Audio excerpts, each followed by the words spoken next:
하나님 앞에 나오니까 어떻습니까? 행복합니다. 우리 교회 나오니까 어떻습니까? 행복합니다. 여러분의 가정은 어떻습니까? 행복합니다. 아멘. 네? 이게 안 되면요 쑥스럽잖아요. 자꾸 하셔야 돼요. 아멘. 전이 안 되는데 하면 즐거워요. 아멘. 자꾸 표현하는 것이 우리가 익숙하지 않았는데 이제는 표현할 줄 알아야만 합니다. 아멘. 하나님 안에서든 가정 안에서든 일터 안에서든 무엇이든지 표현하는 습관을 기르셔야 돼요. 아멘. 우리 오늘 하나님 안에 행복한 삶을 사시기를 바랍니다. 아멘. 한번 고백할까요? 예수님 안에 예수님 안에 나는 행복합니다. 행복합니다. 예수님 안에 예수님 안에 나에게 기적이 일어납니다. 나에게 일어납니다. 아멘. 아멘. 믿음이 없이는 하나님을 기쁘시게 못하나니 하나님께 나아가는 자는 반드시 그가 계신 것과 그를 찾는 자들에게 상 주심을 믿어야 할지니라. 아멘. 이브리서 11장 6절에 있어요. 오늘 하나님은 살아계셔서 저와 여러분을 이 자리에 불러주신 줄 믿습니다. 왜 불렀을까요? 여러분의 믿음대로 되기를 원하시기 때문입니다. 아멘. 물론 하나님이 원하는 게 있어요. 우리 하나님의 뜻에 합당한 삶을 살아가야만 합니다. 하나님의 뜻에 합당한 삶을 살 때 하나님은 내가 원하는 것도 반드시 응답해 주십니다. 아멘. 그것이 불의하거나 그것이 죄악이거나 그것이 이기적이면 하나님은 정욕적인 기도를 들어주시진 않으시는데요. 그거 아니라면 선한 뜻이 있고 아름다움이 있고 정말 내 간절한 소원이라면 하나님은 들어주십니다. 아멘. 이게 하나님의 살아있는 믿음이었어요. 아멘. 오늘 여러분의 믿음대로 마음껏 기도하시고 은혜를 받으시길 바랍니다. 아멘. 오늘 제목을 한번 따라하겠습니다. 예수님은 예수님은 우리에게 사랑과 사랑과 용서와 용서와 치유가 되십니다. 치유가 되십니다. 아멘. 아멘. 예수님은 우리에게 사랑과 용서와 치유가 되십니다. 여러분 자연을 한번 생각해 볼까요? 자연은 산불이 지나간 것도, 그죠? 홍수가 쓸고 간 것도, 그리고 지진으로 폐허가 된 것도 자연은 사랑의 손길로 다 어떡합니까? 품고 용서하고 자연은 다 치료하고 새롭게 만듭니다. 자연의 사랑과 용서와 치유가 없다면 우리 인간은 이 땅에서 살아갈 수가 없습니다. 자연이 시간을 통해 파괴된 세상을 치유하는 것처럼 하나님께서도 그 아들 예수 그리스도를 통해서 영원한 멸망의 가운데 떨어져 죽을 수밖에 없는 우리를 십자가의 사랑과 용서와 치유로 구원의 은혜를 베풀어 주신 줄 믿습니다. 오늘 함께 읽은 말씀을 한번 생각해 볼게요. 성경을 보면 항상 무엇을 보라고 했습니까? 등장인물이 누구인가? 오늘 성경 등장. 바리새인들과 사두개인이 등장했습니다. 그리고 군중이 나옵니다. 예수님이 나옵니다. 그리고 간음하다 잡힌 여인이 나옵니다. 등장인물이 나오죠. 그러면 장소는 어디냐는 거예요. 장소는 바로 하나님이 그리스도께서 말씀을 선포하시던 예루살렘의 회당이었어요. 말씀 선포하는 곳에서. 그곳에서 어떤 일이 벌어졌습니까?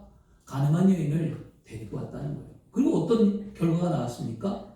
아무도 그를 정죄하지 않았다는 거죠. 아멘. 오늘 말씀을 좀 정리해 보면 이런 거였어요. 평상시처럼 일찍 예수님은 습관에 쫓아서 기도하는 삶을 살고 감람사에서 기도하고 내려오셔서 성전에 들어가 말씀을 가르치실 때 그 말씀이 얼마나 권위가 있고 권세가 있고 능력이 있었던지 수많은 사람들이 예수 그리스도의 말씀에 심취되어 막 열광하며 듣고 있었습니다.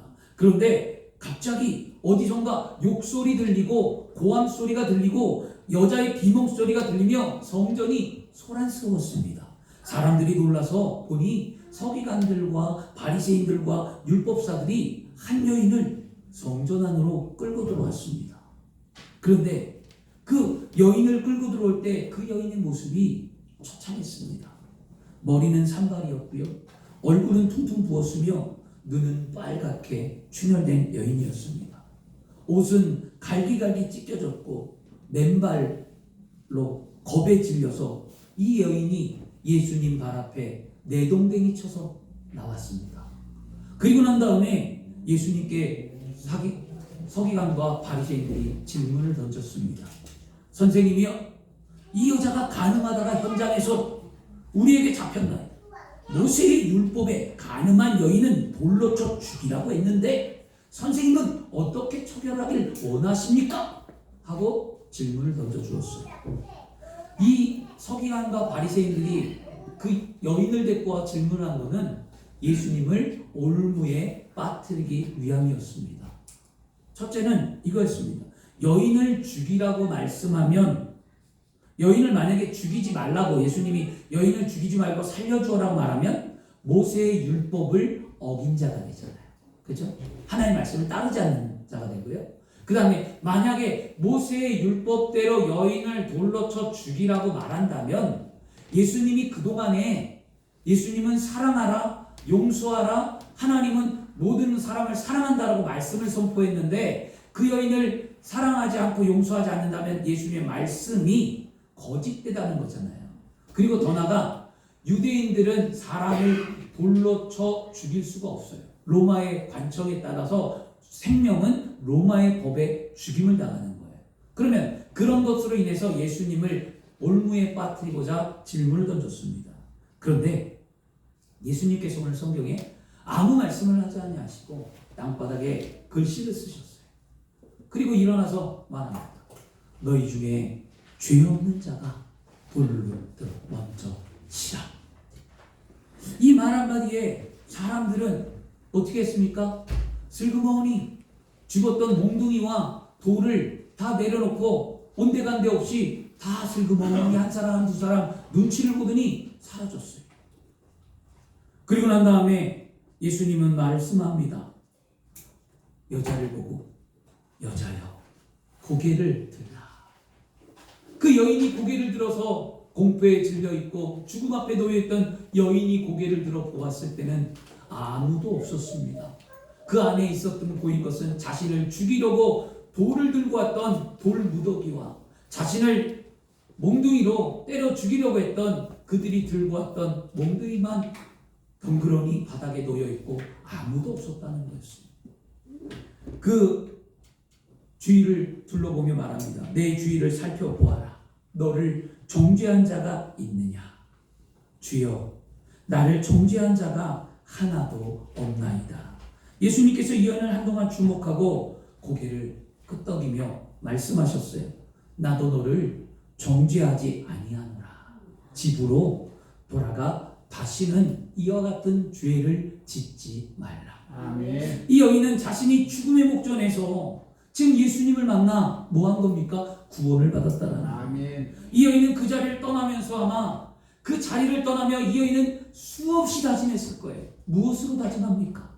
나는 주님의 사랑과 용서와 은혜를 받았어. 나는 보답해야지. 나는 죄를 짓지 말아야지. 나는 이제 하나님의 거룩한 백성이 되었어. 이제 나는 예수님의 말씀대로 삶을 살아야지. 아멘.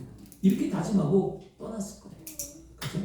여러분이 예수를 만났을 때 생각해 보세요. 어떤 은혜가 있었습니까? 어떤 기쁨이 있었습니까? 어떤 감사가 있었습니까? 그때는 우리는 예수를 만났다는 그 기쁨 때문에 우리는 어찌할 바를 모르고 그 감동이 나에게 충만했다는 거죠.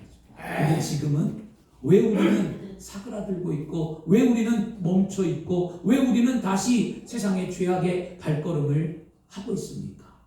주 안에 사랑하는 여러분, 사람을 변화하는 거는요, 정죄와 심판과 폭력은 안 바뀌어요. 여러분들이 아마 자녀를 키우셨을 때 자녀를 정죄했거나 자녀들에게 옳고 그름을 가리키고 심판했거나 아니면 때로는 자녀에게 매를 들었거나 그러셨을 거예요. 저도 그랬어요. 저도 목사이긴 하지만 이런 것들이 저에게 부딪혀올 때 작은 아들은 그렇게 많이 하는데 큰 아들이 많은 어려움을 당했어요. 그래서 성인이 되고 난 다음에 아이가 자기 힘들었다라고 얘기하더라고요. 그래서 저는 그랬죠. 내가 어떻게 했냐? 내가 뭘 그렇게 했냐? 그랬더니 그 작은 것 하나도 아이에겐 상처가 됐던 거예요. 물론 다른 부모처럼 매를 많이 들거나 뭐 말을 폭력적이거나 그러진 않았어요. 근데 다른 사람이 100을 했다면 제가 봤을 때 저는 50도 안 되는 것 같아요. 그런데도 그 말에 상처를 받는다는 거죠. 그래서 우리는 많이 하고 적게 하는 게 중요한 게 아니고요. 한 번이 사람을 상처하게 만들고 한 번이 사람을 구원하게 한다는 거였어요. 사람을 변화하는 거는요, 사랑과 용서와 치유입니다.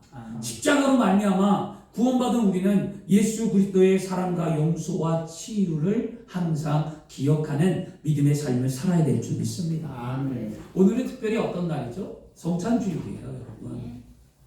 예수님께서 십자가의 사랑으로 우리의 죄를 용서해 주시고 우리의 삶의 치유에 은혜를 베풀어 주셔서 구원해 주신 것에 감사하여 모여서 예배드리는 게 성찬주일이에요. 우리 오늘 예수님이 왜 십자가에서 피 흘려 돌아가셨는가를 다시 한번 상기하고 그 은혜 속에 감사하는 귀한 예배가 되어야 할 줄 믿습니다. 아멘. 요한복음 3장 16절과 17절의 성경은 우리에게 이렇게 말씀합니다. 하나님이 세상을 이처럼 사랑하사 독생자를 주셨으니 누구든지 저를 믿는 자마다 멸망치 않고 영생을 얻게 하려 하시니라. 하나님이 그 아들을 세상에 보내신 것은 세상을 심판하려 하심이 아니요 그로 말미암아 세상이 구원을 받게 하려 하심이라. 아멘. 하나님께서 예수님을 이 땅에 보내신 것은요 죄짓고 불의하고 추악하며 마귀의 포로가 되어 있는 우리들에게 구원을 베풀고자 예수님을 이 땅에 보내셨다는 거예요. 아멘. 여러분, 죄의 값은 사망입니다. 죄를 진 영혼은 반드시 죽습니고 성경은 죄에 대해 반드시 심판이 있다고 말합니다. 아멘. 누구든 다 심판대에 서요. 그러나 우리는 심판대 앞에서 패스되는 게 뭡니까? 예수 그리스도를 믿었기 때문입니다. 아멘. 이게 얼마나 아름다운 거예요. 천국 가는 게 다가 아니에요. 예수 믿고 구원받아서 천국 가는 게 다가 아니라 심판대 앞에 섰을 때 천국에서 예수 그리스도를 믿는 믿음의 증거로 말미암아 우리는 심판받지 않는 거예요. 이게 더 큰 은혜거든요.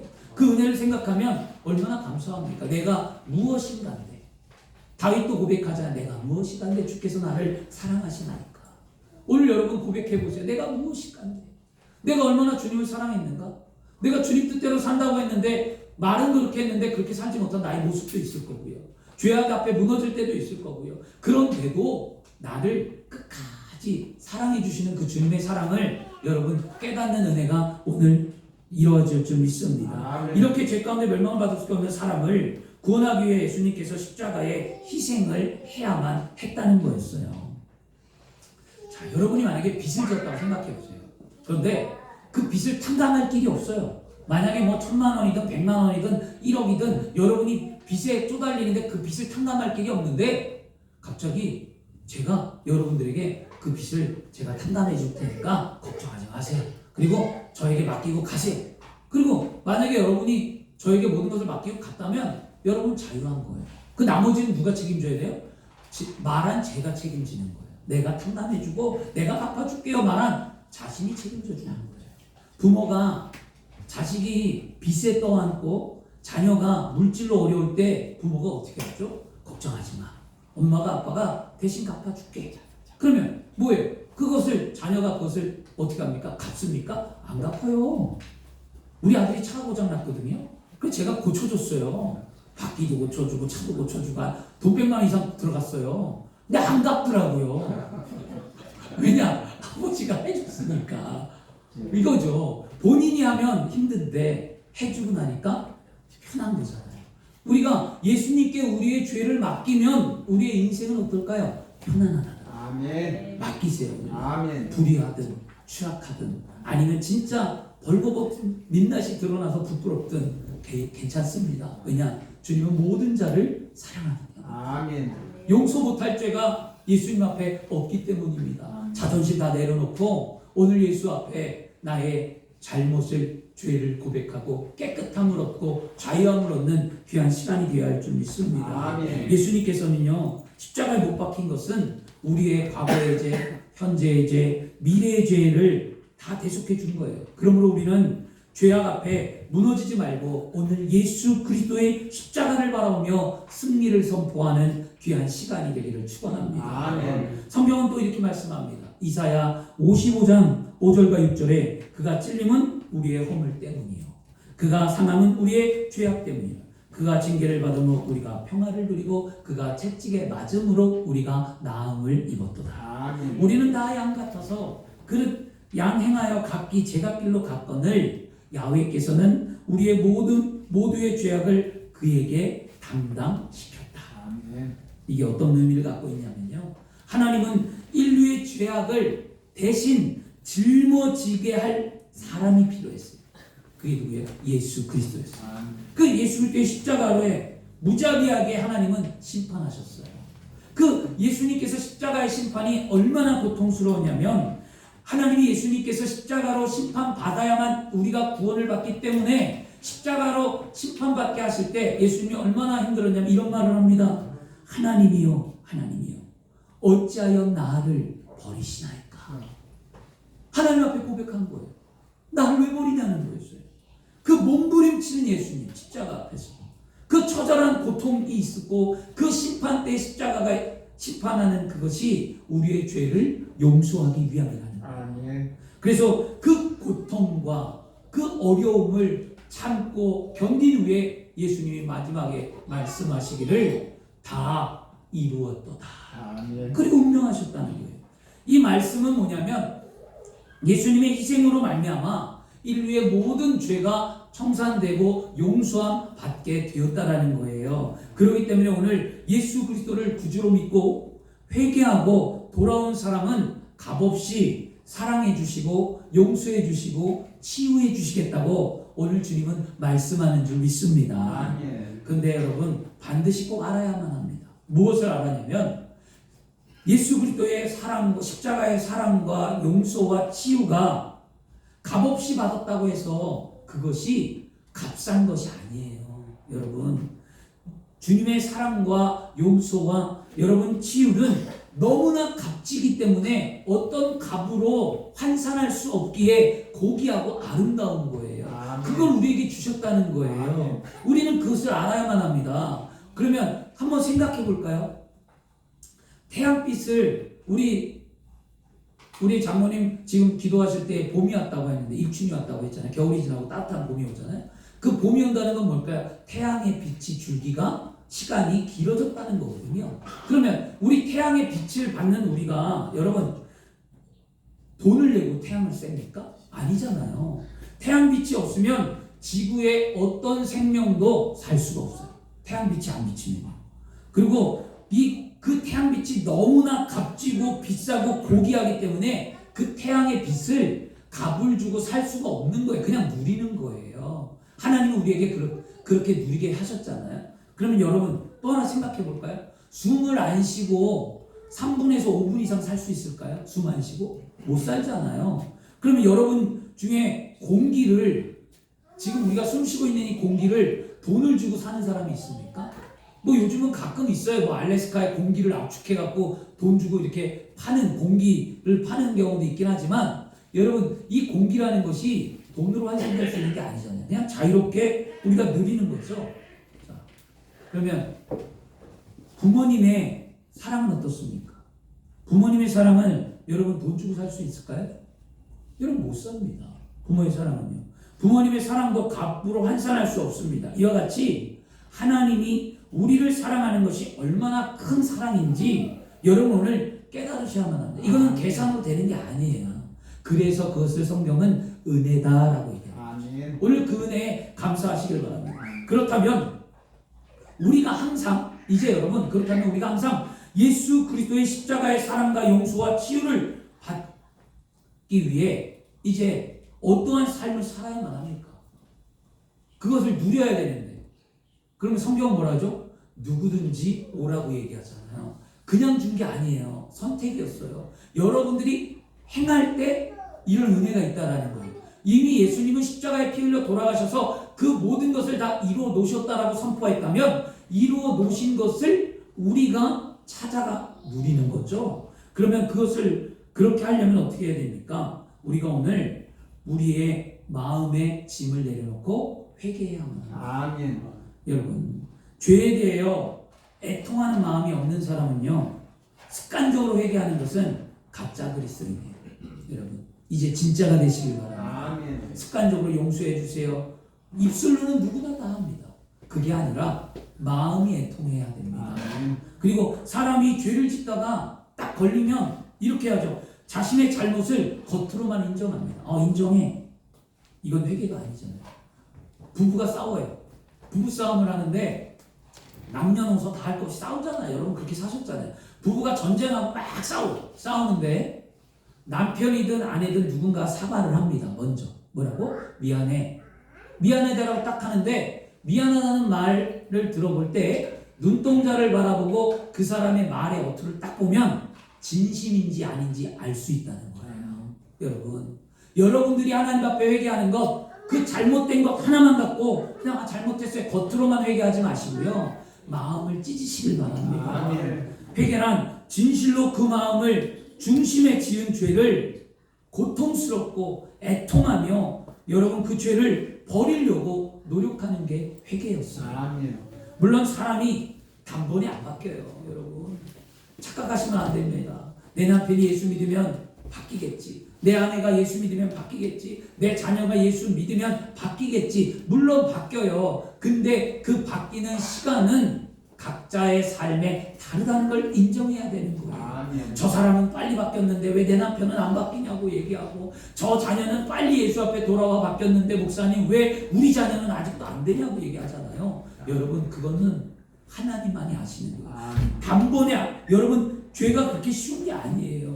죄를 버리고 성결하게 되기 위해 한평생 우리는 어떻게 하냐, 몸부림치며 사는 거예요. 여러분 아니 목사님 믿어도요 죄 앞에 무너져요. 맨날 무너져요. 아주 꼴배기가 싫어요. 막 우리 이렇게 얘기하거든요.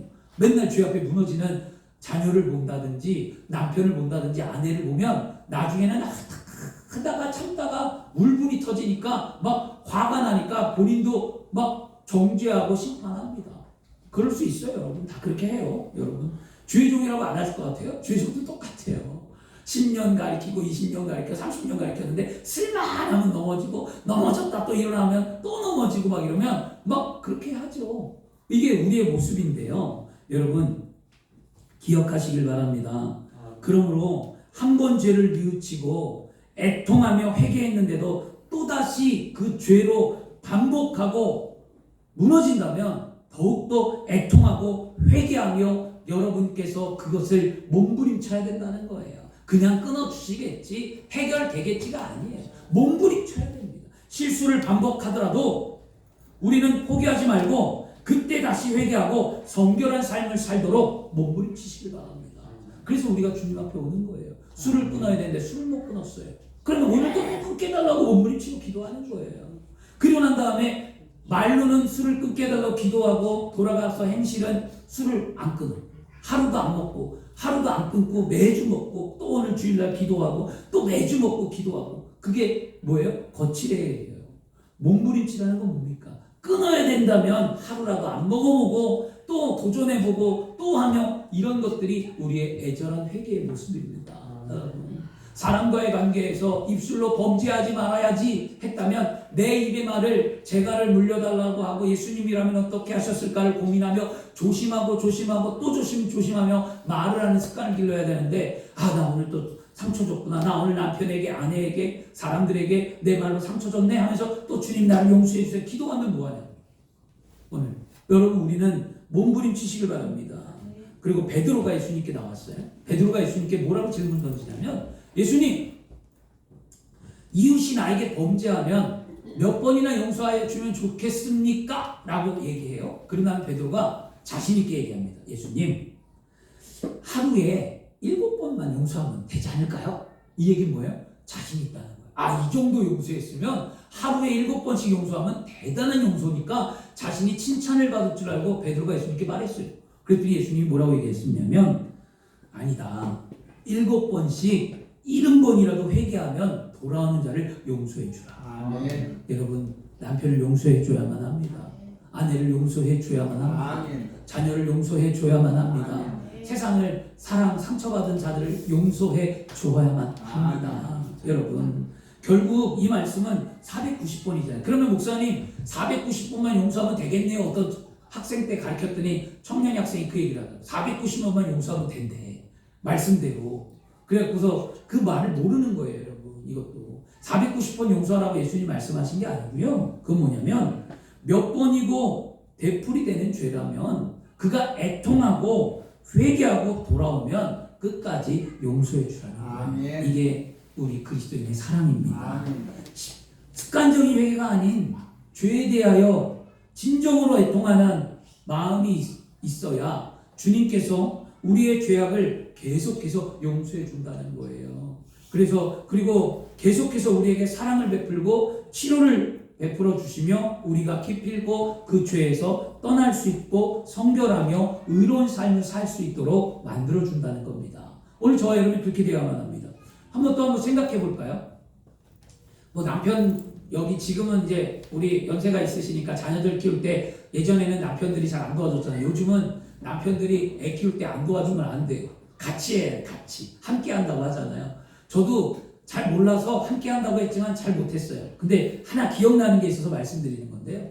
부모가 갓난아이를 키울 때 우리 부모의 은혜 부를 때 뭐라 해요? 진자리 마른 자리라는 걸 이야기를 하잖아요. 자녀들 그걸 생각해 보았는데요. 부모가 갓난아이를 키울 때 아이를 키울 때 부모는 어떻게 합니까? 아이 대소변을 다 받아내요. 그리고 부모는 뭐라고 얘기하죠? 아이가 똥 싸고 오줌 싸는 걸 이쁘다고 해요. 냄새도 나고. 근데 부모가 나이가 들어서 똥 오줌 싸면 자식은 뭐라고 얘기합니까? 아 더럽게 똥 오줌 싸 왜 빨리 저기 하지? 라고 자식은 부모에게 그렇게 얘기하는 거예요. 참 가슴이 아픈 이야기거든요. 저도 이 말씀 준비하면서 저도 좀 요즘은 가슴이 아픈데요. 저희 아버님이 많이 아프셔서 지금 그렇긴 한데요. 생각을 한번 해봤어요. 근데 여러분 부모가 자식을 키울 때 그 자식이 똥오줌의 양이 많고 적음을 떠나고 그것을 그냥 다 받아냅니다. 받아내면서 뭐라고 얘기하죠? 곧 있으면 기저귀를 띨 거야. 이렇게 얘기하잖아요. 때가 되면 기저귀를 띨 거야. 언제? 돌이 되고 걸음마를 하고 시기가 있으면 기저귀를 띈다는 거예요. 그것을 믿고 그것을 바라보고 우리는 자녀들이 똥오줌을 싸도 치우고 닦고 그냥 키우고 가잖아요. 그랬다가 저희 큰아들이 지금도 사진이 있거든요. 큰아들이 대변 훈련을 할 때 조그만 변기 안에 앉혀놨을 때 똥오줌을 싸는데 오줌이 위로 쭉 올라오는 걸 제가 사진을 찍었어요. 이렇게 변기에 앉아갖고 쬐끄만 걸. 근데 그때가 똥오줌을 가릴 때였어요. 큰아들이. 그때 사진을 보면서 참 기특하고 기쁘고 웃었던 기억이 납니다. 그래서 제가 이 말씀을 왜 드리냐 여러분. 하나님께서도요. 우리의 죄를 계속해서 용서해주고 우리를 사랑해주며 우리를 다시 치유해주는 것도 이와 마찬가지예요. 뭐냐? 언젠간 돌아오리라. 아멘. 언젠간 이 자녀가 돌아와 믿음의 삶이 되리라. 아멘. 지금은 부족하지만 때가 되면 이 자녀 반드시 내가 사랑하는 자녀가 되리라는 예수님의 기대와 소망이 우리 안에 있기 때문이에요. 여러분, 그러므로 우리는 오늘도 우리의 잘못됨을 철저하게 회개하고 주님 앞 하나님의 마음의 소망과 기대에 부응하는 저와 여러분이 되어야 할 줄 믿습니다. 하나님께서 우리가 장차 의롭게 되고 성결하게 되며 죄악의 굴레에서 벗어날 것을 기대하고 계시기 때문에 계속 사랑으로 죄를 용서하고 우리의 삶을 치유해 주시는 것을 믿습니다. 그러므로 우리는 오늘 우리의 죄에 대해서 애통하는 참 회개를 드리기를 축원합니다. 우리가 참된 회개를 할 때 예수 그리스도의 그 십자가의 사랑과 용서와 치유의 능력이 우리의 삶에 나타나게 되는 줄 믿습니다. 오늘 그런 예배가 되어야 되잖아요. 그러면 여러분 우리가 참된 회개를 통해 예수 그리스도의 십자가의 사랑과 용서와 치유를 경험하면 우리는 이제 어떻게 할까요? 경험을 했어요? 그러면 우리는 다시는 죄 앞에 무너지지 않는 어떤 삶을 살아야 할까요? 거룩한 삶을 살아야 돼요. 거룩한 삶이 뭡니까? 성경은 말씀합니다. 거룩한 삶을 향하여 말씀과 기도로 거룩해지라고 얘기합니다. 우리가 거룩하게 사는 것은요 무엇이냐면 말씀이에요. 요한복음 15장 3절에도요 너희는 내가 일러준 말로 이미 깨끗해졌느니라. 이미 말로 깨끗해졌대요. 그래서 창세기부터 요한계시록까지 하나님의 말씀은 우리를 늘 깨끗하게 하시는 힘이 있다는 거예요. 그러므로 어떠한 죄인도 성경을 읽으면 개가 천선한다는 거죠. 그렇지 않아요? 그래서 여러분 교도소 선교를 하시는 분이 제가 물어봤어요. 교정 선교 하시는 분한테 아니 왜 목사님 교정 선교를 그렇게 열심히 합니까? 그리고 이 성경책을 왜 그렇게 사다 주냐고 처음에 잘 몰랐어요. 그랬더니 목사님 그렇게 얘기해요. 성경을 교도소에 넣어주면 그들이 심심하니까 성경을 읽는데요. 근데 놀라운 것은 예수를 믿지 않는 자들이 심심해서 그냥 성경책을 끄적끄적 하다가 처음에는 말도 안 되는 일이야 얘기하고 처음에는 뭐 뭐 이런 게 다 있어? 뭐 이렇게 얘기하고 그러다가 나중에는 성경을 읽으면서 눈물을 흘리고 회개하고 돌아오더라는 거예요. 여러분, 이게 뭐예요? 하나의 말씀의 힘이라는 거예요. 아멘. 여러분들이 아무리 추하고 더러운 사람도 성경을 읽으면, 계속 읽으면 깨끗해집니다. 여러분이 의로운 사람이, 의롭다고 말하는 사람, 예수 믿고 구원받은 우리가 성경을 읽지 않으면 우리는 의롭게 되지 않습니다.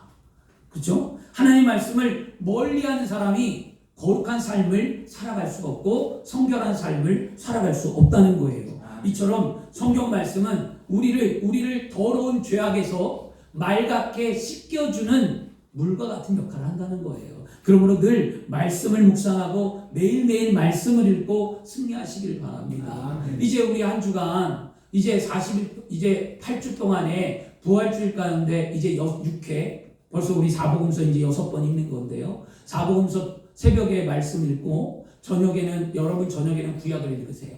그래서 아침 저녁으로 말씀하고 기도로 거룩한 삶을 사시길 바랍니다. 그러므로 우리는 거룩한 삶을 살기 위한 일환의 노력으로 뭐 해야 합니까? 매일매일 말씀을 보는 훈련을 하셔야만 합니다. 말씀이 없이 어떻게 거룩하게 되겠냐고요, 여러분. 여러분, 사람이 계속해서 씻지 않아 보세요. 사람이 씻지 않고 목욕하지 않으면 더러움이 우리에게 묻고 있고, 우리가 안 씻는다고 더럽나요? 안 씻는다고 안 더러워요. 근데 왜 안 씻으면 냄새가 날까요? 뭐예요? 나는 더럽지 않은데 뭐예요? 묻는 거잖아요. 공기 중에 오염된 물질이 나에게 묻고 내 피부에 더러운 것들이 묻어나서 내가 안 씻으면 시간이 지나면 내 몸에서 냄새가 나는 거예요. 그것처럼 여러분, 우리는 씻으면 깨끗해지잖아요. 날마다 씻어야죠. 그래야 공기 중에 나도 모르게 내가 그리스도인으로 살려고 했는데 오염이 묻거나 나도 모르는 사이에 죄악에 물들었던 것들이 깨끗해지는 거예요. 그래서 말씀으로 날마다 우리는 거룩한 삶을 사시길 바라고요. 디도서 3장 5절과 7절에는 이렇게 말해요. 우리를 구원하시되 우리가 행한 바 의로운 행위로 말미암지 아니하고 오직 그의 긍휼하심을 따라 중생의 씻음과 성령의 새롭게 하심으로 하셨나니 우리 구주 예수 그리스도로 말미암아 우리에게 그 성령을 풍성히 부어주사 우리로 그의 은혜를 힘입어 의롭다 하심을 얻어 영생의 소망에 따라 상속자가 되게 하려 하심이라 라고 말씀합니다. 근데 이 말에, 지금 성경 읽은 말에 중요한 거 하나만 생각하시면 돼요. 뭐냐? 성령으로 어떻게 한다고요? 새롭게 하신다. 성령으로 새롭게 하신대요. 그러므로 우리가 새로워져야 한다는 거예요.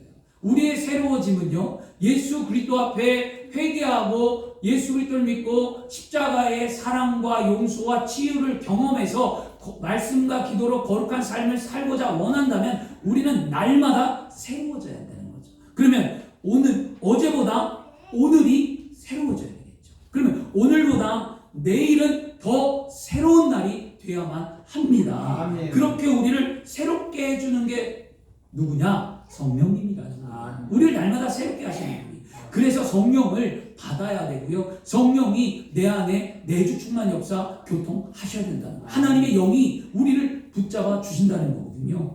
그 하나님의 성령께서 그리스도 안에서 우리를 새롭게 하는 능력이 있음을 오늘 믿고 오늘 성령 충만을 위해서 기도하시길 바랍니다. 그러므로 우리는 오늘 이렇게 말해야 돼요.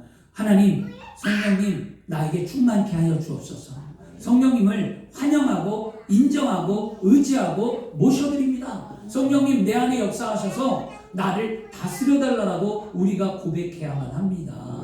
왜냐하면 분명히 하셔야 합니다. 왜냐하면 모셔드리지 아니하면 들어오지 않아요. 여러분, 이게 성경이에요. 성경은요, 가만히 있는데 나에게 들어온다? 그건 하나님의 강권하심으로 아주 특별한 경우예요. 특별한 경우. 그런 사람은요, 하나님이 아주 특별하게 쓰시고자, 순교자로 쓰든지 진짜 어디서 특별하게 쓰지 않는 이상 보편적으로 누구나 다 뭡니까? 우리가 먼저 고백하는 거예요. 이게 신앙이에요. 아멘. 우리는 특별한 것만을 구하거든요. 여러분, 특별한 것을 구한다면 여러분들도 특별한 삶을 살아야 돼요. 여러분, 이거 아셔야 되는 거예요. 아브라함의 복을 구한다? 아브라함처럼 인생을 살고 아브라함의 복을 받는 거예요. 여러분, 그거 여정 못 살면 그냥 주님, 내 믿음대로 내가 행하며 그 믿음을 그냥 따라가는 삶을 살기를 원한다고 고백해야지 아브라함처럼 되겠다? 이런 거죠. 저는 한 가지 좀 안타까운 게, 좀 답답한 게 뭐냐면, 물론 좋은 뜻에서 그렇게 했을 수도 있겠죠. 근데 그건 아니라고 봐요. 이름을 성경적으로 바꾸는 분들이 많더라고요. 요셉, 다윗, 이렇게 바꾸더라고요. 한나, 여자분도 한나로 바꾸시고요. 많이 바꿔요, 이름. 성경적 이름. 왜? 그가 복을 받았다는 거예요. 복 받은 것만 생각하고 얘기해요. 그래서 제가 한 번은 그랬습니다. 요셉과 같이 13년, 16년 고생 받아야 되겠네. 그랬더니 놀라더라고요. 축복인데 왜 그러냐고, 목사님. 아니, 축복만 있냐고, 16년 고생 받은 건 이야기 없냐고, 성경의 요셉은. 다윗과 같이 떠돌이가 되고, 가족이 깨지고, 다윗과 같이 그렇게 살아야 되겠네? 그랬더니, 다윗이 그 하나님 앞에 온전하게 쓰임받은다, 이것만 본 거라고. 여러분, 신앙은요, 한 곳만 바라보는 게 아니에요.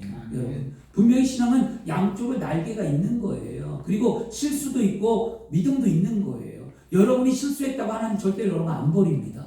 실수와 믿음은 달라요. 실수를 인정하고 돌아와서 여러분의 믿음대로 하나님 앞에 이제는 구하고 찾고 두드리시길 바랍니다. 아멘. 그래서 성령을 날마다 의지하는 거예요.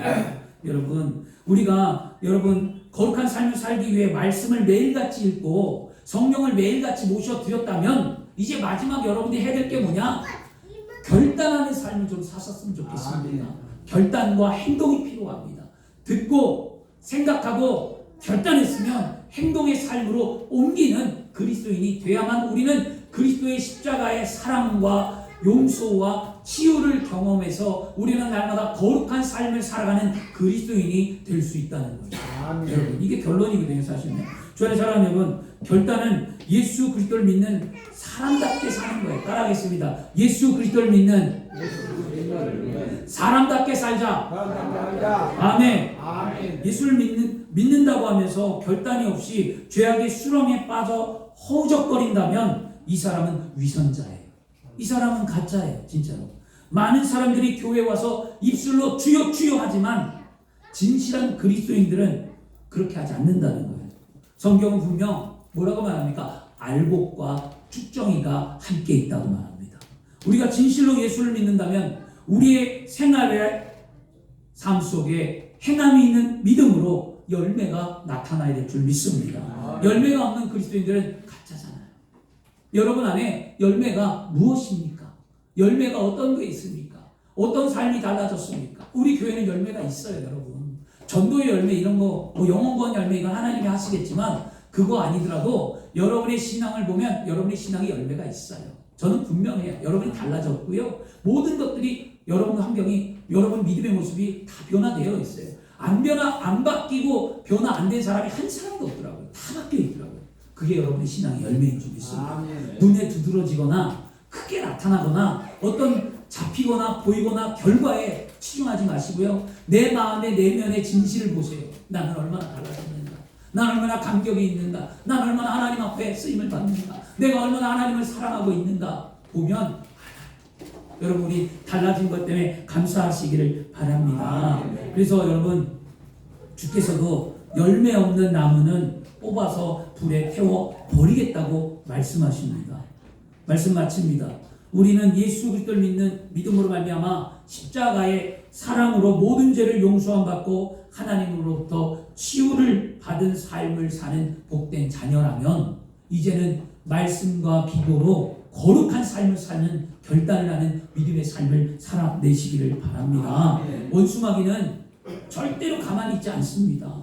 이 시간에도 마귀는 우는 사자와 같이 산길자를 두루 찾아 다니고 있습니다. 그리고 마귀는 믿는 자들을 통하여 뭐 할까요? 절대 회개하지 않도록 만들어요. 여러분 이런 거 있습니다. 말씀 듣고 회개하려고 하다가도 에이 이거 하지 말자. 이거 회개해봤자 뭐 하지. 이런 거 마귀가 주는 생각이었어요. 그리고 말씀을 멀리하게 하고 말씀을 봐야 하는데 말씀을 등한시하게 하는 거. 이 마귀가 주는 거예요. 성령을 떠나서 삶을 사는 것. 이거 다 원수 마귀가 주는 거예요. 그리고 원수 마귀의 끝은 멸망입니다. 여러분 마귀에게 속지 마시고 예수 그리스도의 진리의 복음 앞에 나와 말씀을 듣고 변화된 하나님의 사람들이 되시기를 바랍니다. 주 안에 사랑하는 여러분, 종교로 절대 구원받을 수 없어요. 의식으로 절대 구원받을 수 없습니다. 오직 구원은 예수 그리스도의 십자가의 은혜와 사랑을 깨닫는 자들이 구원을 받는 거예요. 아멘. 이 구원의 능력을 안다면 오늘 우리는 감사하셔서 복된 삶을 사셔야 될 줄 믿습니다. 그래서 날마다 그리스도 예수 안에 거룩한 삶을 살고 말씀을 읽고 여러분 날마다 성령 충만을 얻고 기도하고 날마다 이제는 그 삶을 살고자 노력하는 그리스도인들이 되어 세상에 빛되고 소금된 삶을 살고 세상에 예수 그리스도를 믿는 행복한 그리스도인이 다 되기를 축원합니다. 아멘. 기도하겠습니다. 좋으신 아버지 하나님 감사합니다. 오늘 하나님